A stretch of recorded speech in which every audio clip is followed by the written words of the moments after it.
ishyamba rinini riteye ubwoba hari umukobwa wihaza amagara ye ajya gushakiramo ubuzima ngo abone icyo kurya. Yari ahetse ibikoresho by'abahigi. Umukobwa yari ari kugenda mu ishyamba, ibikoresho yifashe akiri mutoya kugeza abaye mukuru. Yari ari mu ishyamba ari wenyine nta bwoba afite, kandi iryo shyamba ryari ryuzuyemo ibihuru binini cyane. Umukobwa mu kugenda yabonye intare zimusanga ishaka kumurya. Umukobwa yabuze ahantu ahungira, umukobwa agira ubwoba bwinshi cyane. Umukobwa yatangiye kwirukanka arenga imitego. Umukobwa yirukanse mu ishyamba atazi n'aho ari kujya. Ubwo yari ari kwirukanka mu ishyamba ibikoresho ibyo byose yari yabitaye. Mu kugenda arenga imitego ihambaye cyane bari bamuteze muri iryo shyamba, kandi we yari asanzwe yimenyereye, ariko ubu ngubu ubwo bayimuteze atabizi.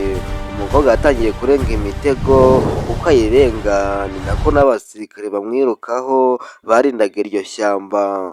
Umukobwa yaciye munsi y'ibiti ari mu ishyamba, nuko abasirikare barabacitse arirukanka. Mu kwirukanka wa mukobwa abafashe agakwavu arakirukankanye nako, ari ahantu yagaciyeho mu ishyamba.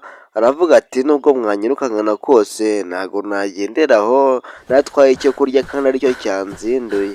Umukobwa yatangiye kukirukankana ku gakwavu, agera ahantu aricara ku rutare, acana utwatsi, acana umuriro, yokerezaho agakwavu, nuko atangira gukomeza ubuzima arishimye. Arangije aravuga ati mukande subscribe, like, share na comment kuri channel ya Mr Pascal. Help me. Video z'abahigi zo zirakomeza.